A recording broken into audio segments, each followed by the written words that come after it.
Regarde-moi, Seigneur, et prends pitié de moi qui suis seul et misérable. Voilà ma misère et ma peine. Enlève tous mes péchés, toi mon Dieu.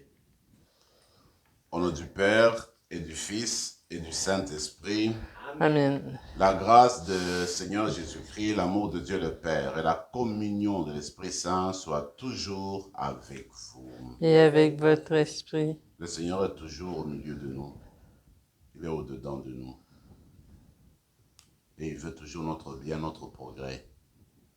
Nous nous tournons vers lui avec confiance parce que il veut faire de nous des témoins, des apôtres d'aujourd'hui. Et nous avons besoin de son soutien, besoin de son esprit pour justement continuer à lui rendre témoignage au quotidien. Aujourd'hui, nous allons faire aussi une intention spéciale pour la sœur Jeanne, la fondatrice de la famille Myriam. On va la porter aussi dans nos prières aujourd'hui. Commençons par nous tourner vers le Seigneur et puis en reconnaissant que nous ne sommes pas des êtres parfaits, que nous avons besoin de son pardon, de sa miséricorde pour nous relancer sur le chemin de la mission. Tournons-nous vers lui.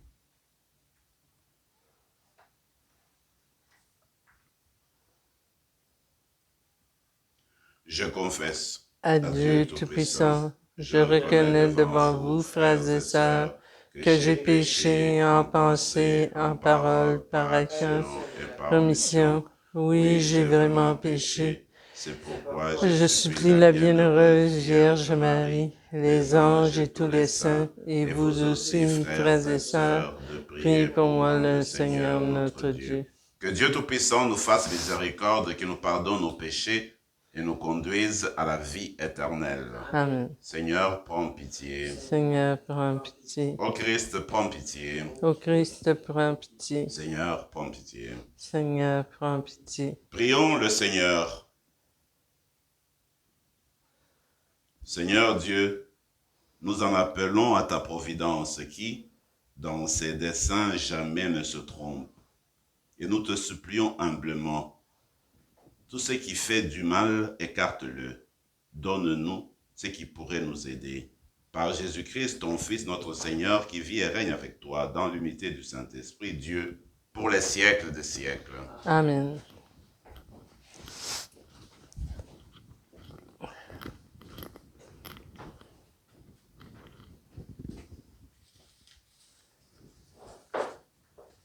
Lecture du livre du prophète Osée. Ainsi parle le Seigneur. Oui, j'ai aimé Israël dès son enfance et, pour le faire sortir d'Égypte, j'ai appelé mon fils. Quand je l'ai appelé, il s'est éloigné pour sacrifier au Baal et brûler des offrandes aux idoles. C'est moi qui lui apprenais à marcher en le soutenant de mes bras et il n'a pas compris que je venais à son secours. Je le guidais avec humanité par des liens d'amour. Je le traitais comme un nourrisson qu'on soulève tout contre sa joue. Je me penchais vers lui pour le faire manger. Mais ils ont refusé de revenir à moi. Vais-je le livrer au châtiment? Non, mon cœur se retourne contre moi.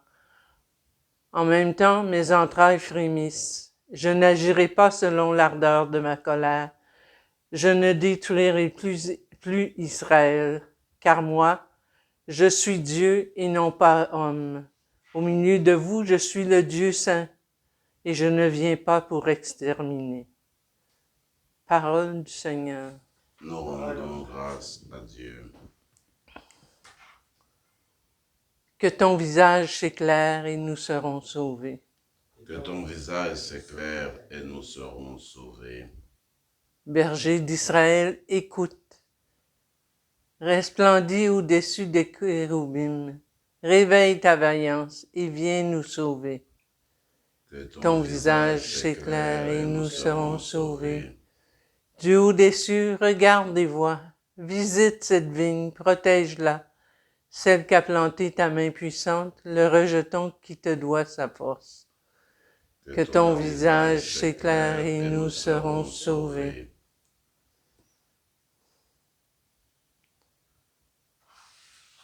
Alléluia, Alléluia. Le règne de Dieu est tout proche. Convertissez-vous et croyez à l'Évangile. Alléluia.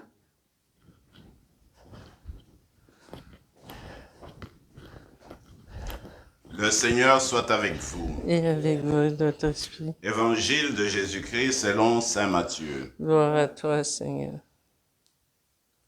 En ce temps-là, Jésus disait à ses apôtres, « Sur votre route, proclamez que le royaume des cieux est tout proche. Guérissez les malades, ressuscitez les morts, purifiez les lépreux, expulsez les démons. Vous avez reçu gratuitement, donnez gratuitement. Ne vous procurez ni or, ni argent, ni monnaie de cuivre à mettre dans vos ceintures, ni sac pour la route, ni tunique de rechange, ni sandales, ni bâton. L'ouvrier, en effet, mérite sa nourriture. Dans chaque ville ou village où vous entrerez, informez-vous pour savoir qui est digne de vous accueillir et restez là jusqu'à votre départ. En entrant dans la maison, saluez ceux qui l'habitent. Si cette maison en est digne, que votre paix vienne sur elle. Si elle n'en est pas digne, que votre paix retourne sur vous. Si l'on ne vous accueille pas, et si l'on n'écoute pas vos paroles, sortez de cette maison ou de cette ville, et secouez la poussière de vos pieds. Amen, je vous le dis, au jour du jugement, le pays de Sodome et de Gomorrhe sera traité moins sévèrement que cette ville. Acclamons la parole de Dieu. Louange à toi, Seigneur Jésus.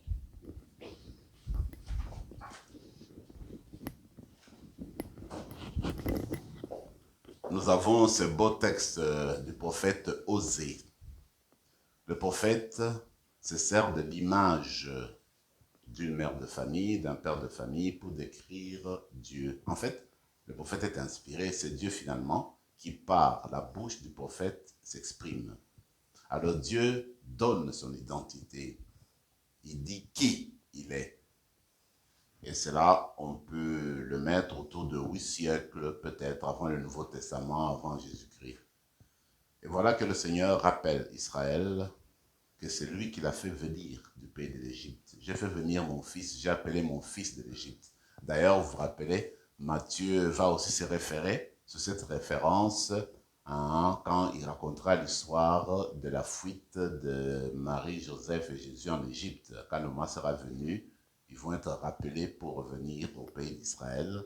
Et Matthieu dira, eh bien, c'est pour accomplir la parole de Dieu. Il a dit, voilà, de l'Égypte, j'ai appelé mon fils. De toute façon, quand nous regardons ce texte, moi je me dis, eh bien, on ne peut que se rappeler quand nous étions enfants. Ce sont nos parents, c'est notre mère, c'est notre père qui nous ont appris à marcher petit à petit, à faire un petit pas, un deuxième, à résister, à se mettre debout, qui nous ont appris, n'est-ce pas, comment grandir, comment faire face à certaines petites difficultés au moment de notre croissance et nous ont montré comment prendre, comment faire certaines choses. Alors, c'est ce que Dieu a fait avec Israël. Israël était jeune, Dieu l'a fait grandir. Israël avait besoin de l'aide, Dieu était là. Et Israël est devenu une personne adulte. Mais ce qui est décevant, c'est de voir que, devenant adulte, Israël a complètement oublié son origine, a complètement oublié l'aide précieuse qu'il a reçue de Dieu. Et il s'est tourné vers, encore une fois, des idoles, de petits dieux. Alors qu'il avait un grand Dieu avec lui, il a préféré aller avec des idoles. Quand je pense à cette histoire, je ne peux que me rappeler à notre propre croissance comme être humain. Ça arrive des fois quand on grandit, surtout quand on est là de l'adolescence, on se révolte contre les parents, et puis on écoute tellement plus leurs paroles, et puis on se fait des amis à l'extérieur, on croit que les parents sont contre nous, etc. Et ça a été peut-être la même chose avec Israël, mais ce qui est sûr, c'est que les parents sont toujours là. Ils nous ont soutenus même durant nos petites crises d'adolescence, nos crises de croissance. Ils ont toujours été là pour nous aider. Israël a fait ses crises. Israël s'est détaché de Dieu. Mais ce qui est beau, Dieu dit, non, je sens mon cœur se retourner contre moi-même je ne vais pas punir Israël, je ne vais pas l'exterminer. Moi, je ne suis pas un humain, je ne suis pas un homme, moi. Je suis Dieu et au milieu de vous, je suis pur, je suis saint au milieu de vous. Je trouve ça extraordinaire. Moi, je me dis, en fait, cette révélation de la miséricorde de Dieu, de la patience de Dieu, de l'amour infini de Dieu, ça ne pouvait pas jaillir d'un cœur humain. C'est Dieu lui-même qui l'a révélé. Impossible de voir les gens dans l'Antiquité imaginer un Dieu qui est amour infini, qui est pardon. Les dieux qu'on voit dans plusieurs cultures partout, ce sont des dieux qui ont la vengeance, qui protègent un peuple, qui se battent contre les autres. C'est continuellement comme ça. Mais le Dieu d'Israël est hors de là. Je ne suis pas un humain, moi. Je ne suis pas un petit Dieu, moi. C'est le Dieu de Dieu, si vous voulez. En tout cas, le Dieu d'Israël est le Dieu lent à la colère, plein d'amour et de miséricorde, le Dieu d'amour infini, le Dieu qui ne veut jamais exterminer, même quand on lui a fait du mal. S'il ne veut pas exterminer, qu'est-ce qu'il veut alors? Il veut le salut. Voilà pourquoi il vient. Il veut nous voir sauvés, il veut nous voir reprendre notre vie, avancer, progresser, devenir adultes, matures, avec beaucoup de sagesse et avancer dans la vie, justement pour lui porter aussi un témoignage dans son dessein de salut. Le Seigneur Jésus, c'est justement celui que Dieu le Père envoie pour continuer à révéler ce salut-là. Et le Seigneur Jésus ne se limite pas seulement à lui-même. Il va s'associer des personnes qu'il envoie en mission, les apôtres, les disciples. Et dans l'évangile d'aujourd'hui, il nous dit quoi faire quand il nous envoie en mission. Finalement, c'est prolonger ce que lui faisait, c'est prolonger sa mission. Tout ce qu'il faisait là, il attribue aux apôtres. Faites la même chose. Donc, elle a annoncé au monde entier qu'il y a la proximité de Dieu, que le royaume de Dieu est au milieu de nous, que Dieu a commencé à régner dans ce monde-ci, que Dieu est présent dans ce monde-ci. Ce monde a la présence de Dieu. Qu'on ne nous dise pas que Dieu se cache derrière le nuage, qu'il n'agit pas dans ce monde, qu'il a oublié le monde. Dieu n'oubliera jamais ce monde. Le royaume de Dieu, son royaume, est déjà ici présent. Moi, je trouve que c'est un message important pour nous les chrétiens, de rappeler cela au monde, que Dieu ne veut pas se faire exclure de nos projets humains, de nos projets internationaux, universels. Dieu veut rester au creux de nous-mêmes, au centre de nos préoccupations, au centre de nos renouvellements et puis de nos projets de vie. Maintenant, ce qui me frappe toujours, c'est aussi de voir que Jésus, dans ce ministère, il y a une place spéciale envers les malades. Guérissez les malades, occupez-vous des malades. Et nous savons que dans l'histoire de l'Église, il y a eu beaucoup d'ordres, beaucoup de congrégations qui se sont concentrées sur les malades, qui ont travaillé dans les hôpitaux. Oui, alors aujourd'hui, on rappelle à chaque baptisé, à chaque chrétien, chrétienne, qu'en fait, c'est de notre mission d'être proche des malades, d'accompagner les personnes qui sont dans les besoins, qui souffrent et qui ont besoin d'appui, de soutien. Nous pouvons le faire physiquement, nous pouvons le faire par la prière aussi. C'est vrai que le Seigneur Jésus a ressuscité les morts, mais en fait, nous avons été plongés dans la mort et la résurrection du Christ. Alors, le bien que nous faisons, les actes de bienfaisance, tout cela, c'est en quelque sorte une invitation à la résurrection, à une nouvelle vie, à une croissance. Donc, on fait du bien aux gens, on donne une parole d'espérance à une personne, on rappelle l'amour infini de Dieu aux personnes qui sont dans le découragement. Tout cela, c'est une invitation à plus de vie. C'est une sorte de résurrection. Vous et moi, nous sommes des disciples de Christ. Vous et moi, nous sommes envoyés aujourd'hui dans notre milieu de vie pour annoncer Jésus-Christ, pour annoncer que Dieu est proche, pour que par notre parole et par nos actes, nous posions des gestes, nous fassions des gestes en fait qui annoncent la vie de Dieu au milieu de nous, la vie d'amour. Et cela, Dieu nous l'a donné gratuitement. Faisons-le gratuitement. C'est une grâce. Alors continuons notre célébration et puis continuons à regarder au-devant de nous avec foi, avec espérance, en nous appuyant sur ce Dieu qui nous aime tant et qui veut notre bien. Et comme nous l'avons dit, nous continuons aussi à rendre grâce au Seigneur pour Sœur Jeanne que nous avons connue. Et en même temps, Nous demandons que le Seigneur, dans notre communauté ici, fasse de nous vraiment des apôtres d'aujourd'hui. Amen. Amen.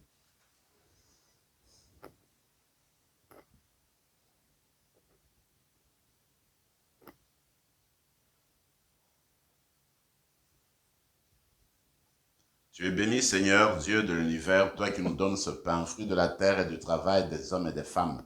Nous te le présentons, il deviendra le pain de la vie. Béni soit Dieu maintenant et toujours.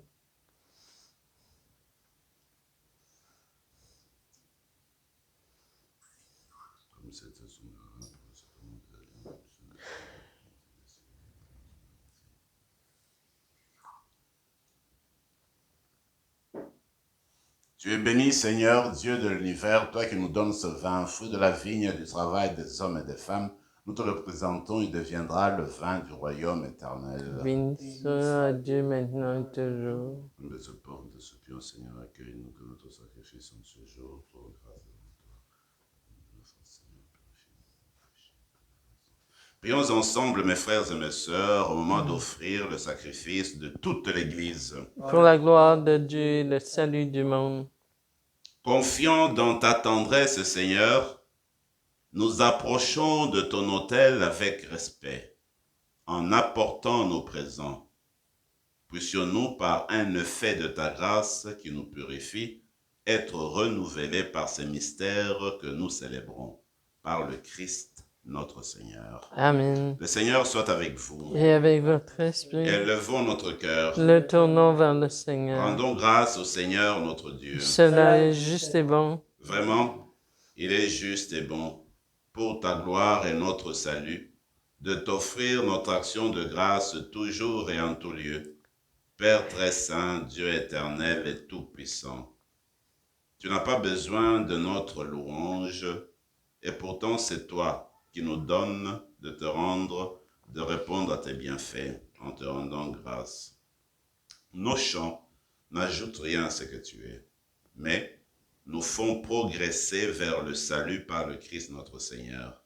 C'est pourquoi, unissant nos voix à celles des anges, nous te louons dans la joie en proclamant. Saint, Saint, Saint, le Seigneur Dieu de l'univers, le ciel et la terre sont remplis de ta gloire. Hosanna au plus haut des cieux. Béni soit celui qui vient au nom du Seigneur. Hosanna au plus haut des cieux. Tu es vraiment saint, Dieu de l'univers, et il est juste que toute la création proclame ta louange. Car c'est toi qui donnes la vie, c'est toi qui sanctifies toutes choses par ton Fils Jésus-Christ notre Seigneur, avec la puissance de l'Esprit Saint, et tu ne cesses de rassembler ton peuple, afin que du levant au couchant du soleil, une offrande pure soit présentée à ton nom. C'est pourquoi nous te supplions, Seigneur, de consacrer toi-même les offrandes que nous apportons. Sanctifie-les par ton esprit pour qu'elles deviennent le corps et le sang de ton Fils Jésus-Christ notre Seigneur, qui nous a dit de célébrer ce mystère. La nuit même où il fut livré, il prit le pain. En te rendant grâce, il dit la bénédiction. Il rompit le pain et le donna à ses disciples en disant, « Prenez et mangez-en tous, ceci est mon corps livré pour vous. »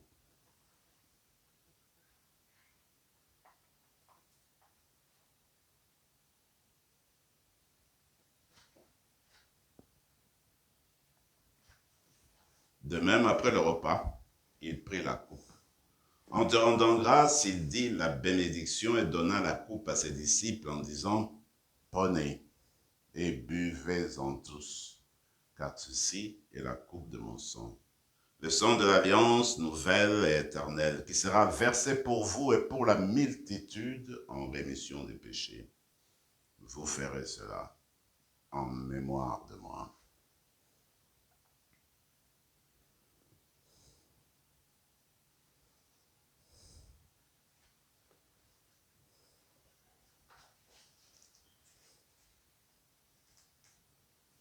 Acclamons le mystère de la foi. Quand nous mangeons ce pain et buvons à cette coupe, Nous annonçons ta mort, Seigneur ressuscité, et nous attendons que tu viennes. En faisant ainsi mémoire de ton Fils, de sa passion qui nous sauve, de sa glorieuse résurrection et de son ascension dans le ciel, alors que nous attendons son dernier avènement, nous t'offrons, Seigneur, en action de grâce, ce sacrifice vivant et saint. Regarde, nous t'en prions, l'oblation de ton Église, et daigne y reconnaître ton Fils qui, selon ta volonté, s'est offert en sacrifice pour nous réconcilier avec toi. Quand nous serons nourris de son corps et de son sang et remplis de l'Esprit Saint, accorde-nous d'être un seul corps et un seul esprit dans le Christ. Que l'Esprit Saint fasse de nous une éternelle offrande à ta gloire, pour que nous obtenions un jour l'héritage promis avec tes élus, en premier lieu la bienheureuse Vierge Marie, Mère de Dieu, avec Saint Joseph son époux, les bienheureux apôtres, le glorieux martyr, Saint Rémy et tous les saints qui ne cessent d'intercéder auprès de toi et nous assurent de ton secours. Et maintenant, nous te supplions, Seigneur, par le sacrifice qui nous réconcilie avec toi, étends au monde entier le salut et la paix. Affermis ton Église en pèlerinage sur la terre dans la foi et la charité, en union avec ton serviteur, notre pape François, notre évêque Marcel, l'ensemble des évêques, les prêtres, les diacres, et tout le peuple que tu as racheté. Écoute en ta bonté les prières de ta famille que tu as voulu rassembler devant toi. Dans ta miséricorde, ramène à toi, Père très aimant, tous tes enfants dispersés. Pour nos frères et sœurs de faim, et pour tous ceux qui ont quitté ce monde et trouvent grâce devant toi, nous te prions.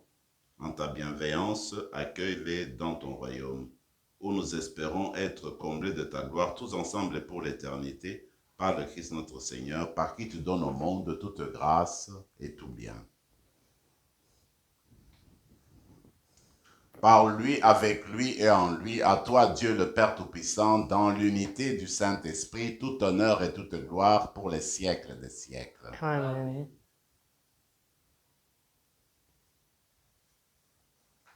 Comme nous l'avons appris du Sauveur et selon son commandement, nous osons dire: Notre Père qui es aux cieux, que ton nom soit sanctifié, que ton règne vienne, que ta volonté soit faite sur la terre comme au ciel. Donne-nous aujourd'hui notre pain de ce jour. Pardonne-nous nos offenses comme nous pardonnons aussi à ceux qui nous ont offensés. Et ne nous laisse pas entrer en tentation, mais délivre-nous du mal. Délivre-nous de tout mal, Seigneur, et donne la paix à notre temps. Soutenus par ta miséricorde, nous serons libérés de tout péché, à l'abri de toute épreuve, nous qui attendons que se réalise cette bienheureuse espérance, l'avènement de Jésus-Christ, notre Sauveur. Car c'est à toi qu'appartiennent le règne, la puissance et la gloire pour les siècles des siècles. Seigneur Jésus-Christ, tu as dit à tes apôtres: je vous laisse la paix, je vous donne ma paix.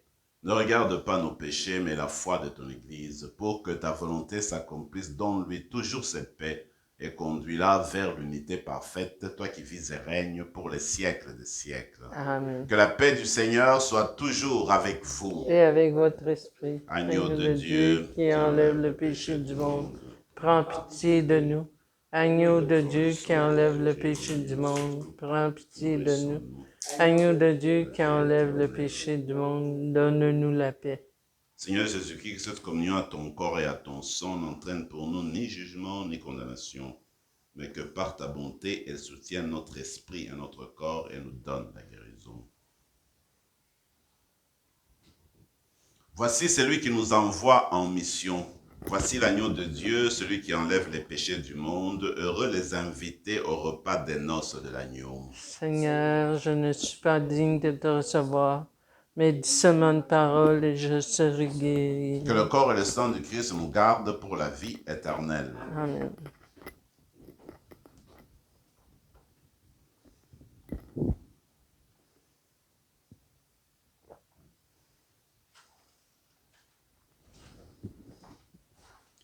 Christ. Amen. Le corps du Christ.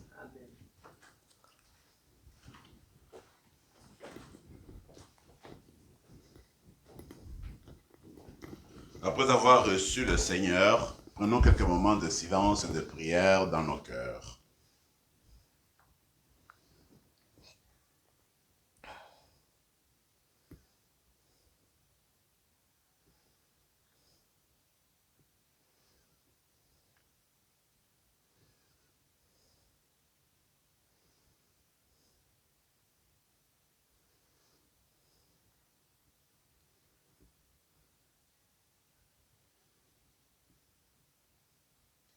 Amen. Je vous le dis, tout ce que vous demanderez dans la prière, croyez que vous l'avez obtenu, et cela vous sera accordé, dit le Seigneur.